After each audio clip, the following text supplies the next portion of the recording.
Beijing's cover-up of the coronavirus outbreak, its heavy-handed tactics in Hong Kong, and what some are calling a genocide of the Uyghurs, have forced many people to awaken to the chilling realities of the Chinese Communist Party. But practitioners of Falun Gong have faced this every day since July 20th of 1999, when the Chinese regime banned Falun Gong and sought to eradicate the popular spiritual practice. Tens of thousands of Falun Gong practitioners from all over the country was sent to that sports stadium by bus and forced by the armed police to line up while the loudspeaker at the sports stadium repeats the news of the full ban of Falun Gong in a loop. For the past 21 years, practitioners have been demonized, tortured, killed for their beliefs, and even had their organs forcibly extracted. Completely transform who they are into obedient followers of the communist state, or they're going to die in the process. In this episode, we sit down with Crystal Chen, a Falun Gong practitioner and torture survivor, and Levi Browdy, the executive director of the Falun Dafa Information Center. Their stories and insights offer a window into the threat China's ruling regime poses, not just to Hong Kongers and the Chinese people, but also to the rest of the world. This is American Thought Leaders, and I'm Yanya Kellick. So Crystal, tell me about your life before July 20th of 1999. Before 1999, my life was very good. So I work as an assistant of the executive in the largest textile import and export corporation in Guangzhou. And I started to learn Falun Dafa with my mom in 1997. Although at that time, my mom suffered a very serious stroke and paralyzed, and also breast cancer. But miraculously, and she recovered after just a few months of taking up the Falun Gong practice. So we practiced Dafa and studied the Fa, and at that time the Falun Gong was very popular in the city. Besides all the meditation sites in the park, and there are also some people in my workplace also practice Falun Gong. Even during the lunch break, we'll have a Falun Gong meditation section at the workplace. So in your city at the time, how did people practice? Every morning they went to the park, and even in the evening after dinner, and we also will have a Falun Gong free, like a teaching instruction section in almost all the parks. So life is very good at that time. So just imagine people follow the principle of truthfulness, compassion, and tolerance, and do peaceful exercise in the park and teaching other people. And some people even told us that they just walking on the street and they hear very beautiful songs and they follow the songs and then find the practice site. Oh, that is Falun Gong. Falun Gong is a Buddhist-based spiritual practice that's centered on truthfulness, compassion, and forbearance. Falun Gong was first introduced in 1992, and by 1999, there were 100 million people practicing. That's a lot of people, even in a country as populous as China. That's 1 out of every 13 people. And it was being practiced in every province, from people all walks of life, high-ranking government officials, homemakers, farmers, you name it. So your mother discovered this practice. She had some amazing healing effects from doing it. Is that's how you got interested? So my mom used to be a soprano, a singer. So suddenly that her life is bringing to a star on the stage to nothing. She couldn't even move her body. So it's very sad. But I remember while she was in the hospital, in the cancer hospital, and one day she decided to go out to do some Qigong. At that time, I know nothing about Qigong because I was born and raised in communist China. I was brainwashed that all the qigong or religious superstitious. It's not good. So I doubt about it. But my mom was very, very determined, and she said that someone just sent her a book of Zhuan Falun, which is the main book of Falun Gong, and she thought that it's very good, and she decided to go out for a try. And she told me that you didn't know how miserable I was in the hospital, and knowing that it might not be cured. So I was very skeptical, but I love my mom. I decided to go with her and to escort her, accompany her to see whether this Falun Gong will work for her. Sure enough, it was very good. So my mom recovered miraculously, after just a few months taking up this practice. And I was started to think, what is this? This is so new to me. And I started to also read the book. So let's move to July 20th now of 1999. So you've been practicing for a few years. And what were you doing around that time? I remember on July 19, 1999, I learned that several Falun Gong local practitioners were being, harassed by the government and also arrested. So I decided to join a group of Falun Gong practitioners to appeal at the city and the provincial petition bureau for their release. But we were told that the Falun Gong issue has to be handled by the central government. That is what we were told. So we decided to go to Beijing, the central government, to appeal. And by chance that we got the train ticket for the next day. So I bought it on the train on July 20, and then it takes us 2 days to arrive in Beijing on the July 22nd. We didn't hear anything about the full ban of Falun Gong because we were in transit. By the time that we went to appeal at the Central Petition Bureau, that was July 23rd. So we didn't really know where exactly the Petition Bureau was, but we know that it's around the Tiananmen Square area.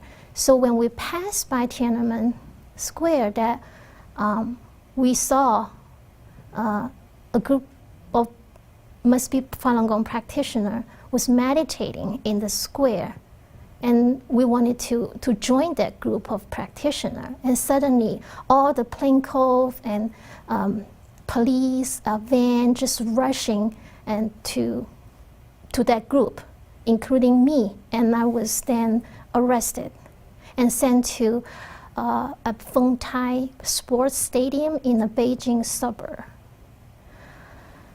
That was a dramatic scene. I never experienced anything like that.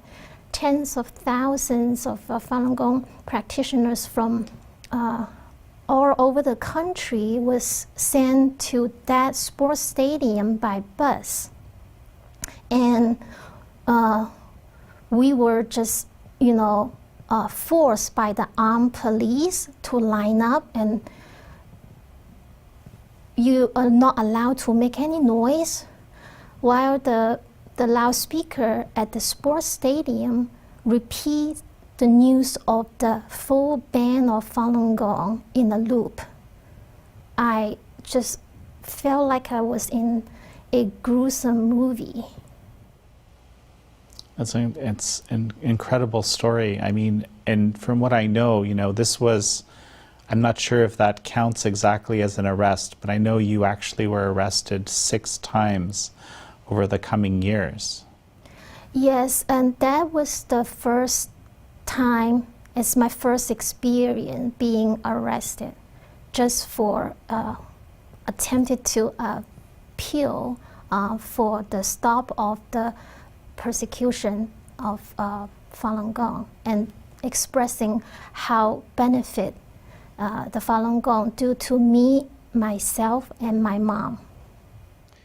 I remember that back in the 2000, I believe Jiang Zemin, the dictator at the time, said we're going to eradicate this group, that word, eradicate.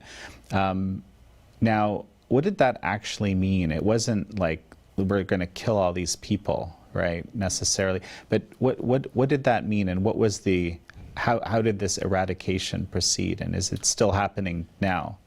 That's a very good question, and it goes to the heart of what's behind this campaign. What does it really consist of? I mean, I've seen one scholar call it a cold genocide. And really what it means is we're going to take these 100 million people, and instead of, like what they do to Jews in World War II, just putting them in gas chambers and killing them physically, we're going to transform their hearts and minds, usually through significant torture and high-powered brainwashing techniques. But the goal is to actually change what that person thinks, actually change who they are, from someone who is striving to align themselves with truthfulness, compassion, forbearance, to someone who's completely obedient to the state. I think one of the most compelling stories about this, individual stories, was actually the Washington Post article. You know, they had done this story back, I think, in 2001, 2002, where they found someone who had gone through this process. So this Falun Gong practitioner was taken into custody. Not only was he tortured and underwent these horrific sort of psychological techniques, but once they had broken him, that wasn't good enough. He now had to go to study sessions and start to show that he's taking the communist ideology into his heart. That wasn't good enough. He now had to stand up in front of a camera and they film him while he professes his allegiance to the party and how great the party was.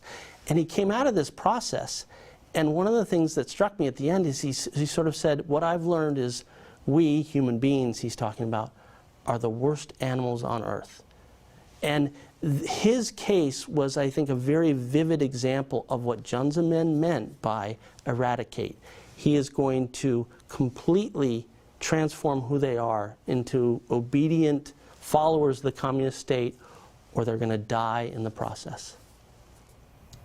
I was sentenced to forced labor camp without trial, and I was sent to detention center, brainwashing center, all sorts of, property that the Chinese Communist regime that persecuted Dafa practitioner. And also I experienced different type of torture, of course, not only physical, also mental. So I remember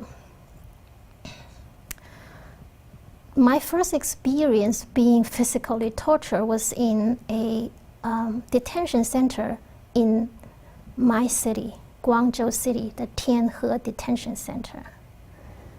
I was forced to have a high-density salt torture, which seems very weird, right? But that torture actually is that I was forced to have this like a high-density water, high-density salt by, 5 big, large male detainees putting me down on the floor, and they cut this bottle, water bottle in half as a funnel, and they cover my eyes with a very dirty towels used to wipe the floor. And then they shove this 1 pound bag of the salt with just a little bit water in it, and shove this opening of the bottle and trying to pry my mouth open. And then I feel like the salt is all over my nose, my eyes, and I feel really, really hot pain. It's very painful. And at the same time that they use a stick to scratch my feet so that I will gasp. And so all this salt will put it into my throat, my stomach. So it's really, really painful. So I couldn't breathe. I struggle to fight against this pain, but at the same time that I feel that I'm going to die. So they're basically force feeding you salt water, like really Salt, super high density salt. The result, it was very painful. I couldn't eat after this torture. I couldn't eat nor excrete. And if I vomit blood and salt for the next few days. So it's very dangerous. It could kill people. And that's why that when we suffer this, we already, protest to the prison guard and said that if you continue doing this, you're gonna kill people. They stop. It's just because I remember when the moment that I thought that I was going to die, I pray to,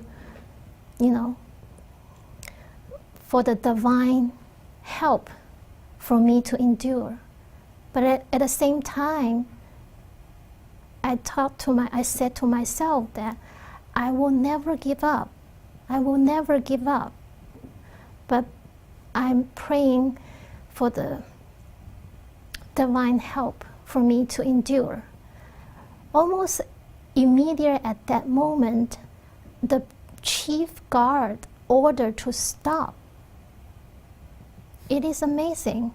And also at the same time, one of the 5 big guys holding me down fell over.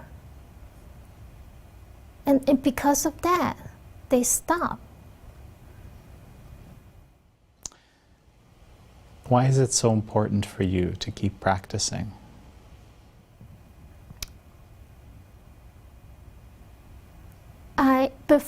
As I mentioned, that before I practiced Dava, I was completely, an atheism.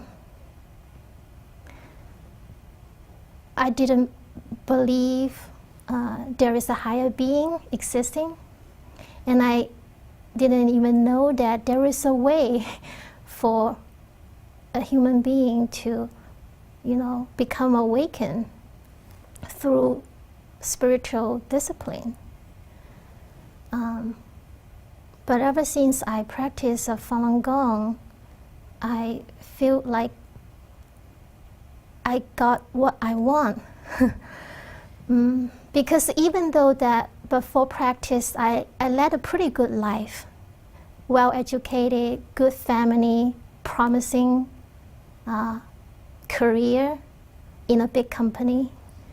But I always ask myself a question that where am I from? What am I doing in my life? Is that all my life is all about? Just, get educated, marry, good family, and have a good work. That's it. And where are we going if I die? This is the question that deep in my heart. But Falun Gong definitely give me the answer, and that is what I am seeking for in my life. What people typically associate with Falun Gong is the organ harvesting issue. There was a China tribunal this year, but that followed on all sorts of, attempts to look at this issue, gather evidence, and so forth, again, over more than a decade. So people hear about this organ harvesting issue. Can you briefly tell me about the connection to Falun Gong? Sure. Organ harvesting, we became aware of it. It came on our radar mid-2000s.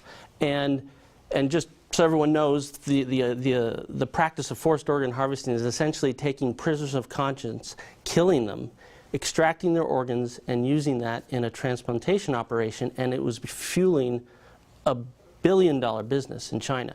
So it first came on the radar for us when a doctor and a former wife of a doctor came to us and said, look, this is happening.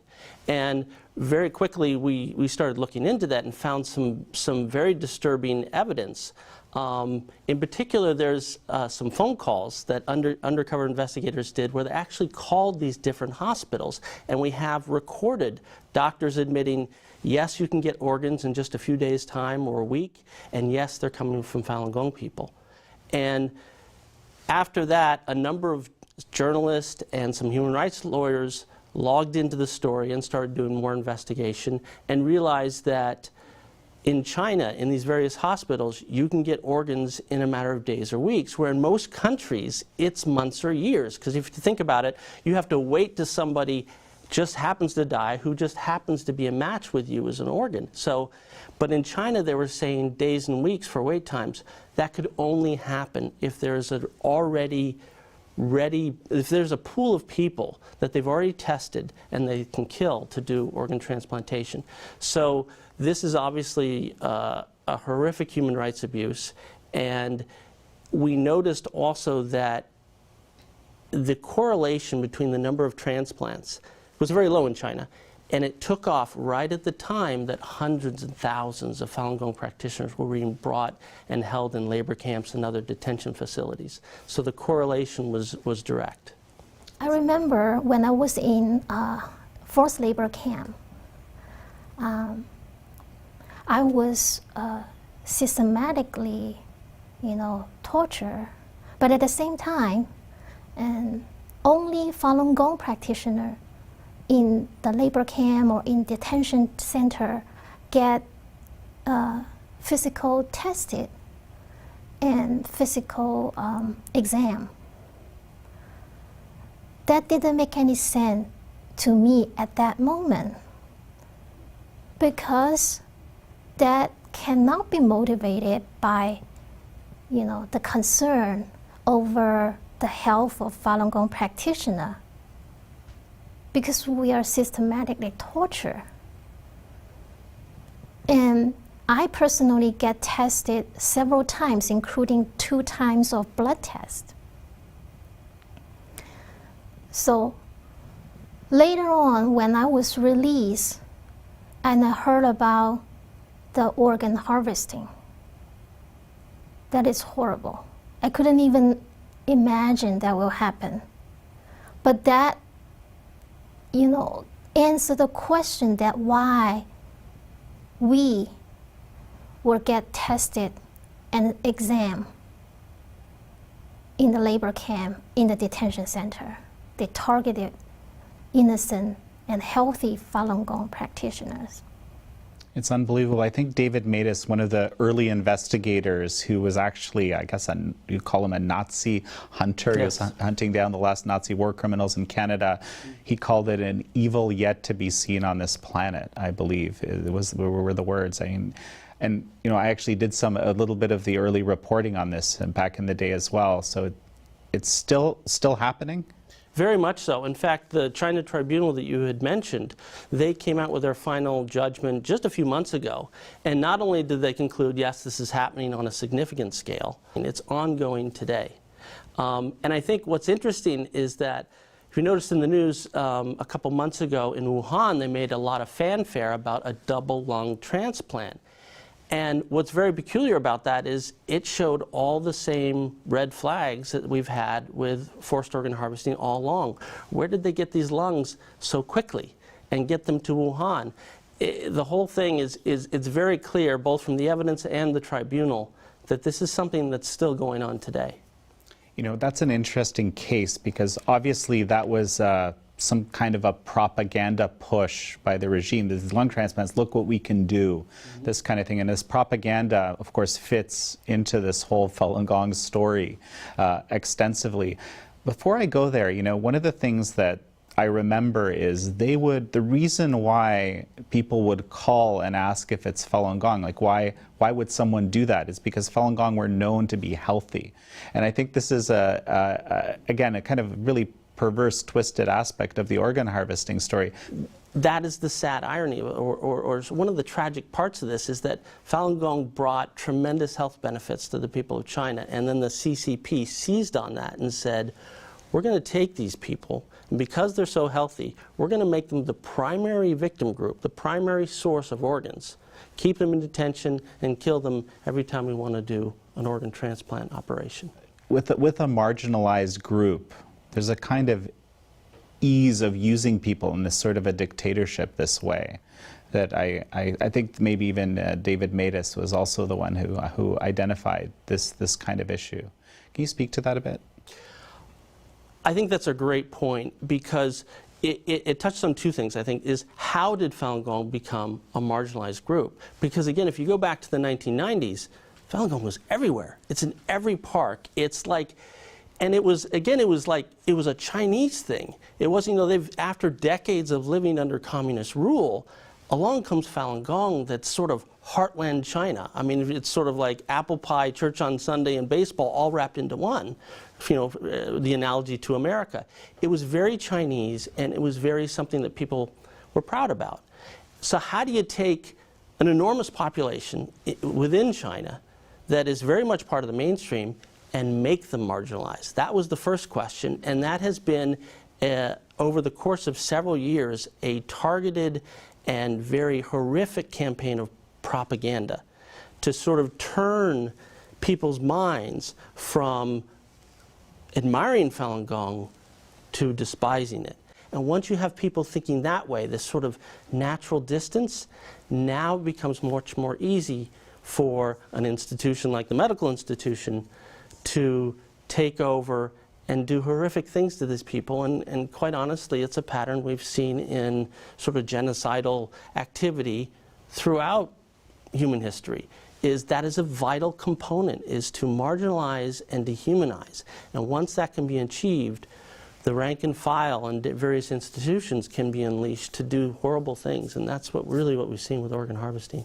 How is it that this propaganda worked? You know, I just watched this film, Ask No Questions, you know, and you actually appeared in it. I wasn't expecting that. It's just something that's come out recently. I tend to watch the films that have to do with China human rights issues, and it talks about the self-immolation, right? The self-immolation event, which is, I think, a central piece of propaganda in all of this. Can you speak to that? Absolutely. I mean, that was the turning point, because, you know, back in 1999, the head of the Communist Party at that time, Jiang Zemin, was really the one who wanted to persecute Falun Gong.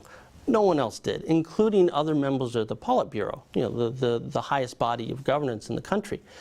And really, I mean, he looked at Falun Gong, and for three reasons he wanted to do this. One, because it was so popular. 100 million people is a lot of people outside of direct CCP control.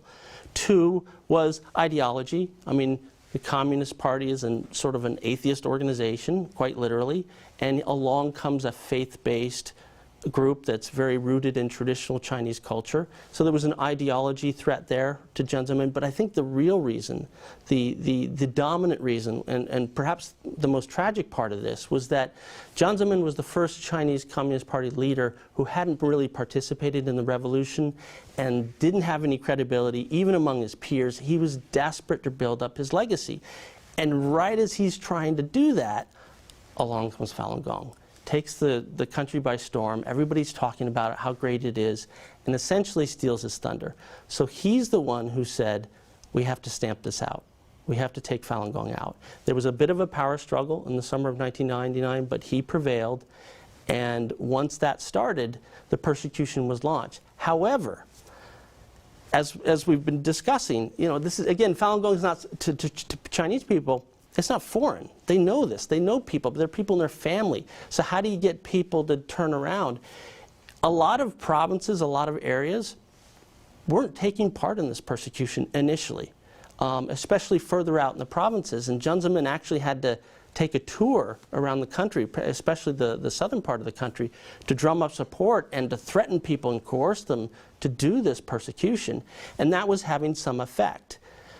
But it wasn't until the self-immolation that things really turned around. So in January of 2001, 5 people set themselves on fire, allegedly, in Tiananmen Square. The police, for some crazy reason, were there to film it. They were taking pictures. They got the whole thing on camera. And that was used in a propaganda blitz to show the Chinese people just how, quote unquote, evil Falun Gong was. Look, people are burning themselves. Isn't this terrible? And the images were so horrific, the narrative so sort of twisted, that really turned the tide inside China in terms of people thinking, oh, Falun Gong is great, it's come from, you know, it's the best of our Chinese culture, to, oh, this is bad. Or at least if they weren't even convinced with the propaganda, which was running 24/7. I mean, it was everywhere. They were at least so scared of the issue, they just didn't want to deal with it. So the self-immolation was the turning point to get the rank and file around the country to really take persecuting Falun Gong seriously. You know, in the film, they interview one of the CNN correspondents who actually happened to be on the scene, and it's just there's all sorts of these kind of bizarre inconsistencies. The media say that the CNN was somehow provided the footage. They say, no, there's no way. We actually had to hide it, pretend it didn't exist. Anyway, the story kind of goes on, and there's, you know, a lot of evidence that this was actually manufactured. Even though the actual truth of it probably will never be known because it was all controlled by the regime. That's right. And I mean, the one reporter that was brave enough to look into this, Philip Pan with the Washington Post, he went to the hometown of 2 of the alleged self-immolators and found that no one had ever seen these 2 people practice. And there was all kinds of anomalies in terms of what they were saying on the square, how they were sitting. None of it looked like Falun Gong. The police were behaving in a very strange manner, waiting until they said stuff so that they could get it on camera and use it for propaganda purposes before they put the blanket on them or dealt with them, which is completely different from how they deal with Falun Gong people on Tiananmen Square. If you see any of the footage, the minute someone steps on the square and says something positive about Falun Gong, they're racing out, they tackle them, they take them to the ground, they get them to the van, trying to make sure they don't say anything. This was the exact opposite. Several organizations have looked at this and said this was clearly staged. And a lot of these anomalies make that very clear, that all the sort of the movie techniques they used, but also the fact that these reports came out so quick in a matter of hours. In some cases, I think some of the reports came out before the victims, so-called victims, were even brought to the hospital. I mean, some of this stuff was very quick, and it was a propaganda blitz. I mean, literally 24/7, it was running for quite some time. So it is well understood that this was staged, but the damage was still done because inside China, there is only one media, and that's the state-run media, and it had an effect. Tell me briefly, you know, what ended up happening to your mother and your family? I lost my mom because of the persecution of Falun Gong. I was sent to the same detention center and the same labor camp with my mom, but we were separated and never had a chance to see each other for almost 3 years. But later, I was told by some of the fellow practitioners who spent some time with my mom in the prison or in the labor camp, and they told me that my mom also suffered brutal persecution. One of the persecution to my mom is electric baton shocks. And they shocked my mom for almost 2 hours without a break. And also, it shocked all the very sensitive part of her body, like the underarm and the inner side of her thigh, and also the ear, the neck. And my mom was, covered with all this black bruise and burns. You can imagine 2 hours of electric baton shocks. And it can even smell the skin burn of my mom. And then my mom was tortured in the detention center, in the labor camp, and also later to brainwashing center. That is a facility that specializes in persecuting Falun Gong practitioners without trial, without any legal protection. It's a black jail. And then after all these years persecution, my mom died in August of 2006 after her release from all the persecution that in custody. The persecution on Falun Gong, to me, that it's not only a persecution on Falun Gong group itself. It is a persecution to the humanity and the spirituality in a whole. People think that, Falun Gong practitioners are being persecuted, but they didn't know that at the same time, our families and our co-workers, they all threaten. For example, my ex-husband was forced by the 610 office to divorce me when I was in jail. And my father, they forced my father to say that, well, if you don't follow what the Communist Party asks you to do, to denounce Falun Gong, we're gonna cut our biological relationship. That sounds ridiculous, right? But that is what the communist regime forced their innocent people to do, to put pressures on your family, to create all this fear, because people don't want to lose their existing benefit, their comfort needs, their life, their job, their freedom, even their life. The communists just create fear to everyone related. For example, they will force the inmate to torture us. And if they follow what they said, and they will get released quickly, earlier, that's a benefit. If the police will torture us and also force us to transform and denounce Falun Gong, they get promoted. They get extra bonus for it. It's all about that. Let's talk about something that's very fresh in the news right now, and it frankly has a lot of us really worried, and a lot of good friends of mine very worried, which is this new Hong Kong national security law. What are the implications for Falun Gong?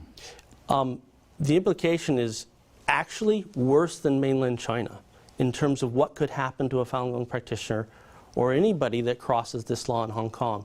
And that's what I think was so shocking about this. And I'll give you a very specific example. In mainland China, what you tend to see is when they sentence a Falun Gong practitioner to prison, it may be 3 years, 5 years, it goes all the way up to like 18 years. On the Hong Kong law, minimum 10 years, it could be a life sentence. So that's one example of how they've actually outdone themselves, where the implication for people inside Hong Kong could be worse. There's also this draconian aspect of this law where, for very vaguely worded reasons, authorities in Beijing could decide, we're going to take whoever it is that was just arrested in Hong Kong, we're going to bring them to mainland China, we're going to do the trial there, where obviously they have total control over the entire legal system, prosecution, judges, and so forth. So it has made Hong Kong as bad, or not, if not worse, than mainland China. One other thing that's particularly troubling about the law is there are aspects of it that allow Chinese agents to come in and basically operate in the offices of Hong Kong. And so the 610 office, which is sort of the Gestapo, China's Gestapo for persecuting Falun Gong, that's its sole mission, now has the legal framework to come in and operate in Hong Kong. And so very much a concern for anybody who practices or speaks out or advocates in any way for Falun Gong in Hong Kong. Well, so this is actually fascinating, I think, for our viewers, and just the concept that there is a organization like a Gestapo that you described that's solely dedicated to the destruction of Falun Gong that's been operating for how long? 21 years. And so tell me about this organization. What kind of powers does it have? What does it actually do? Sure.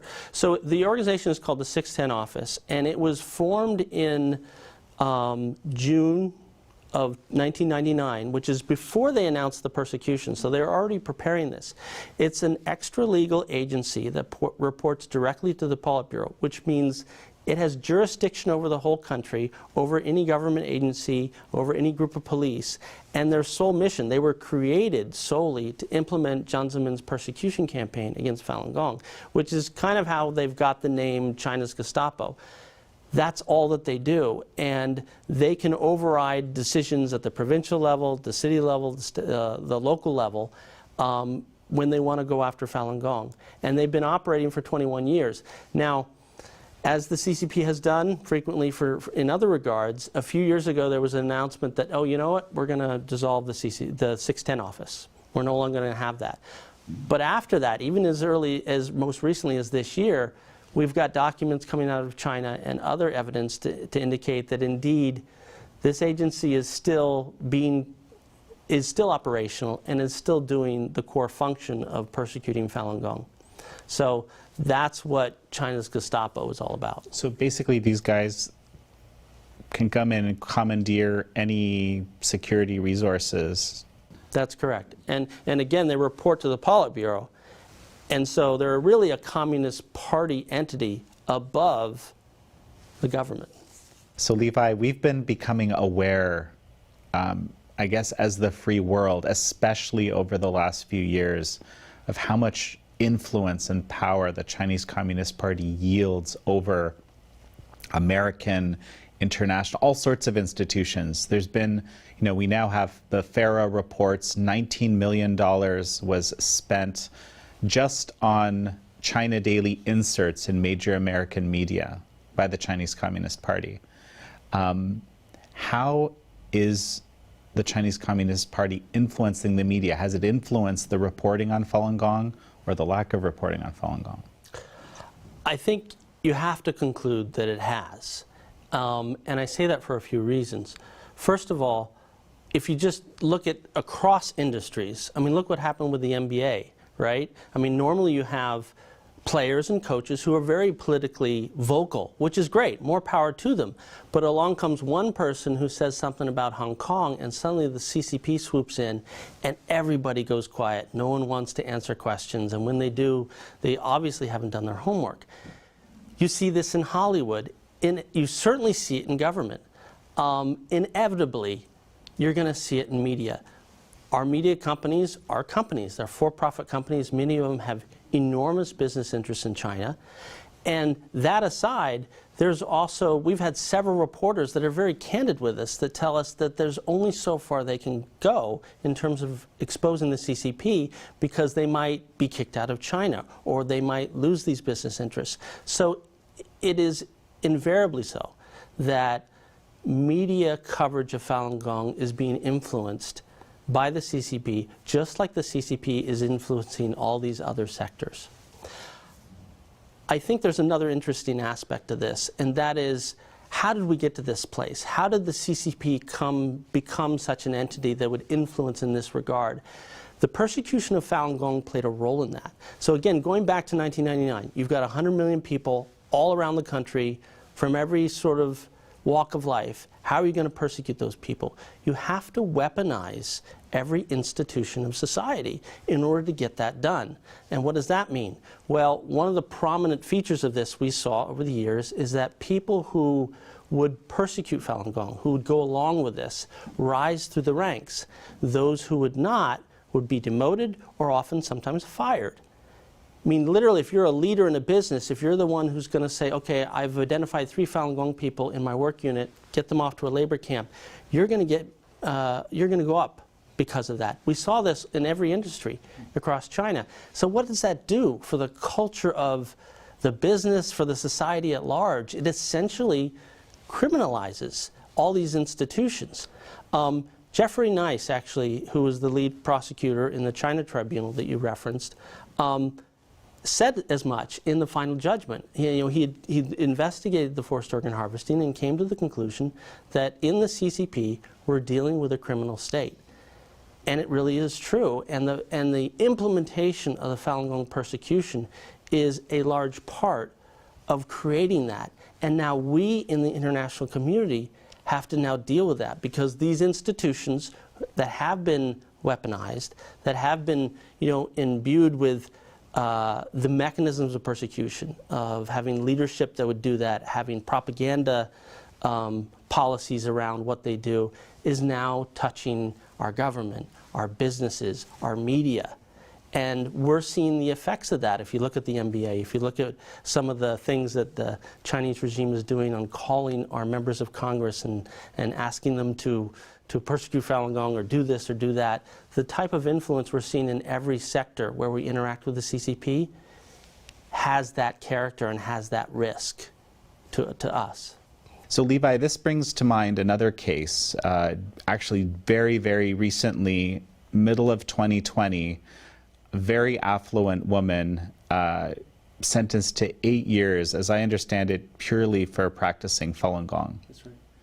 Yeah. What's interesting about her case is she's a Canadian citizen. So let's take a look at what happened to her. Years ago, she's the VP of a multi-billion-dollar biochemical company in China. And many years ago, several years ago, she was in China. She was pulled out of her apartment. She was arrested just because she's a Falun Gong practitioner. And for years, the Canadian government has been voicing their concern. The community, obviously the human rights community, has been protesting her being detained. And she's been through just some horrific things. Forced, because of the tense situation, her husband was forced to divorce her. There have been 11 lawyers who've tried to take on their cases and have not take on her case and have not been allowed to. So she's been sort of persecuted while in prison for years. And then at the end of June of this year, suddenly the CCP announces, oh, we're imprisoning her for 8 years. Again, simply because she's a Falun Gong practitioner, and despite all the protests of the Canadian government and the international community. Levi, looking at this case, this woman has been in jail for a number of years. Now she's suddenly sentenced to 8 more after years of persecution already. Canadian government helpless to help their own citizen in this situation. Makes me think of this, let's call it wild lack of transparency for what happens in China. And this actually, has been highlighted recently by the coronavirus situation, the UN, the coronavirus situation, the Chinese influence on the WHO, all these things. And it reminds me actually of something that David Matus has written about pretty recently, which is that had we, as the free world, I suppose, demanded more transparency in the realm of organ transplants and other realms of China, maybe this would have never happened, this whole coronavirus pandemic. I think it's an excellent point, and it's a tragic reminder about how important it is to keep your eye on egregious human rights abuses. Because in the case, I think the point he was making is that, if we had taken this seriously, we would have made sure that not only were they stopping organ harvesting, but we could see it, right? We had enough transparency into China that we could see that, and had that transparency been in place, the pandemic would have never happened. Is he right? I think what's interesting here is Taiwan, because Taiwan is an example, I think, that he is right. So let's take a look at Taiwan. Back in December 31st, right, their doctors were watching the chatter for the Wuhan doctors, and they knew right away we had a deadly virus on our hands and it was human transmittable. And then, so that's the transparency part. They were also the biggest victims, one of the biggest victims outside of China because of SARS. They were hit very, very hard. And so they also had an awareness that whatever the CCP says about this virus, do not listen to. Combined with that transparency and the knowledge to not listen to the talking points of the CCP, they got to work. And they were immediately, back in December 31st, more than a month before the rest of the world was doing this, they're already monitoring traffic coming in from Wuhan and the rest of China. They've never had to lock down. This entire time, they've had only 7 deaths. In the United States, we have what, 130,000? Brazil has 60,000. 7. You can safely say Taiwan never had the pandemic. Yes, they take precautionary measures, they wear face masks, but they've never had to take any of the lockdown measures we've had, and they've had only 7 deaths. And they did that because they had transparency into exactly what was happening with China, and they had enough awareness to know not to believe the CCP or anybody speaking for them, and they should act in their own best interest according to their own medical personnel. I think Taiwan proves that David Mattes is right. So Levi, any final words before we finish up? Well, a couple things I'd like to say is, one is to let people know that this is still going on. I mean, again, day after day we get cases from China, and we know of, for example, at the end of June, there was a group of 36 people that were rounded up in the Beijing area because they're Falun Gong practitioners. One of them was a 68-year-old woman. Just a few hours later, she dies in police custody. Back in April 19th, I remember this case where a woman who was not a Falun Gong practitioner, her husband was a practitioner, but she was defending him. The police picked her up. She was abused in custody, and she died. So this is something that's very much continuing and going on even to this very day. And it remains tragic, even after 21 years. The other thing I would say is that it's important to stay informed about this kind of thing. Our organization, the Falun Dafa Information Center, can be found online at faluninfo.net, faluninfo.net. And there's a wealth of information there about not only what's happening in China, but what people are doing here in the United States and other countries. Our Congress is taking action. There's another resolution actually on the Senate side that is condemning the persecution, particularly forced organ harvesting. These things matter. They make a difference. So if you want to help, go to the website, find out what's going on, give your congressman or your senator a call in this case, and let them know this matters to you. So Crystal, what would you say to all the Hong Kongers that are hoping to preserve freedom in Hong Kong? I would say that don't give up. Based on my personal experience, a lot of people right now that they kind of, take a peek at the Hong Kong situation. That's kind of like a window to showcase the evil nature of the CCP. And that's why people think that there is no hope for people to, find the gains, because they have the whole, apparatus, military, police, even, arms. They have everything. We're just an innocent citizens without arms. The only thing that Hong Kong people have is an umbrella to fight against. But I would say that there is hope.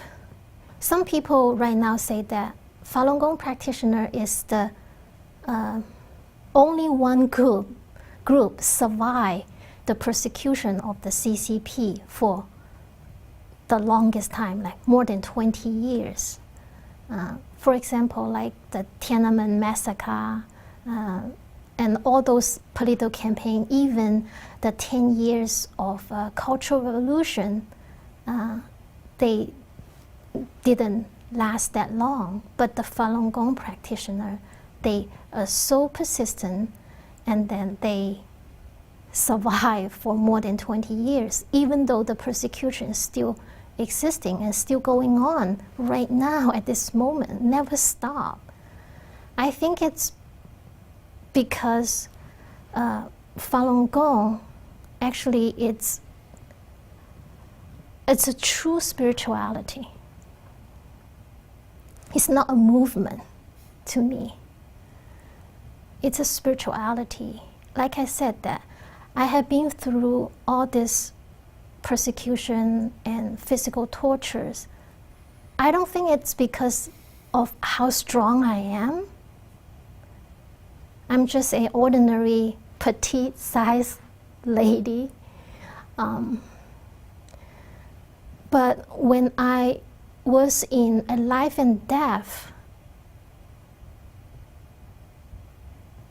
danger, I will reach out to the divine help. I don't think that a human being can defeat the evil force. I can only ask for help from the divine beings to give me strength to endure and to break through. That's my experience. Crystal Chen, such a pleasure to have you on. Thank you for having me, Jan.